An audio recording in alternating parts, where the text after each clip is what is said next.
পরীক্ষা এমন একটা শব্দ যেটা শুনে সংসারের বেশিরভাগ মানুষই ভয়ভীত হয়ে পড়েন। কারণটা কি? অসফলতার ভয়। পরীক্ষা এই শব্দের যদি আমি অন্য দিকটা দেখাই, তার তাৎপর্য এই নয় যে আপনার দুর্বলতা সবার সামনে তুলে ধরবে। এটা তো হলো সেই যুক্তি যা আপনার বল, সাহস, শক্তিগুলি সবার সম্মুখে তুলে ধরবে।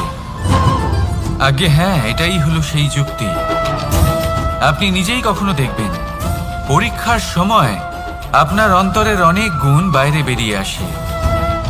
এমন কোনো শক্তির উদ্ভব হয় যার বিষয়ে আপনি নিজেও জানতেন না, ঠিক কিনা?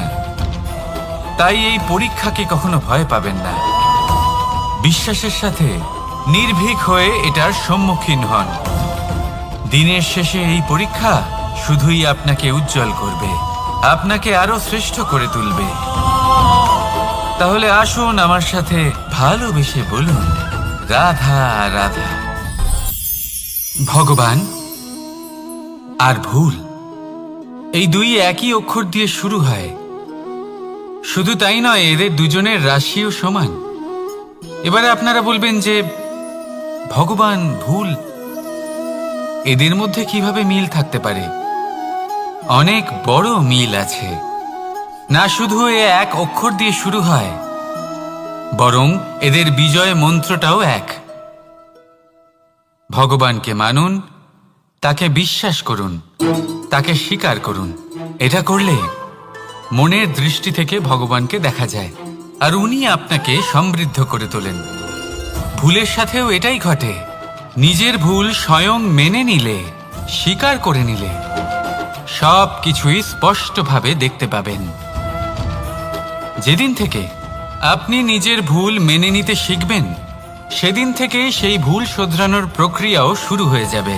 আপনি বুঝে যাবেন নিজের ভুল কিভাবে শোধরাতে হয়। তাই মনে রাখবেন, নিজেকে শ্রেষ্ঠ করে তোলার জন্য নিজের ভুল স্বীকার করা অত্যন্ত প্রয়োজনীয়। এই জীবনে শান্তি আনার জন্য ঈশ্বরকে মেনে নেওয়াও অত্যন্ত প্রয়োজনীয়। সবসময় নিজের গুণ এবং নিজের দোষ মনে রাখবেন। আজীবন সুখী থাকবেন। রাধা রাধা। আমরা সবসময় চাই যে এই সংসার আমাদের জ্ঞানী বলবে, বুদ্ধিমান বলবে, বুঝদার বলবে। কিন্তু মূর্খ, মূর্খ যেন কেউ না বলে। মূর্খ শব্দটা আমরা কেউ শুনতে চাই না, দূরে পালাতে থাকি। কিন্তু একটা সত্যি সবার কাছে অজানা, যে মূর্খ হওয়া হলো বুদ্ধিমান হওয়ার দিকে সর্বপ্রথম পদক্ষেপ। আপনি যত খুশি দিগ্গজ জ্ঞানী মানুষদের সাথে আলাপ করুন, যত ইচ্ছে কথা বলুন, যতই জ্ঞানের কথা আলোচনা করুন, অভিজ্ঞতা মূর্খ হবার পরেই পাওয়া যায়, তাই নয় কি? মূর্খ হবার পরে আপনি এটা বুঝতে পারবেন যে কি করা উচিত নয়। জ্ঞানী ব্যক্তি আপনাকে এটা বলবেন যে কি করা উচিত। আর এই সংসারে কি করা উচিত তার থেকেও অনেক বড় জ্ঞান হলো কি করা উচিত নয়। সেই জন্য সব সময় মনে রাখবেন, আপনার করা কিছু ভুল আপনাকে যদি কেউ মূর্খ বানিয়ে থাকে, ছল চাতুরি করে থাকে, তাহলে কোনো ব্যাপার নয়। এটা শেষ পর্যন্ত আপনাকে আরো বুদ্ধিমান করে তুলবে। এই মুহূর্তে ধন্যাত্মক থাকুন। এই সংসার আপনাকে অবশ্যই জ্ঞানী বলবে। রাধা রাধা। আপনি কি কখনো একজন মালিকে একটা বাগানের যত্ন নিতে দেখেছেন?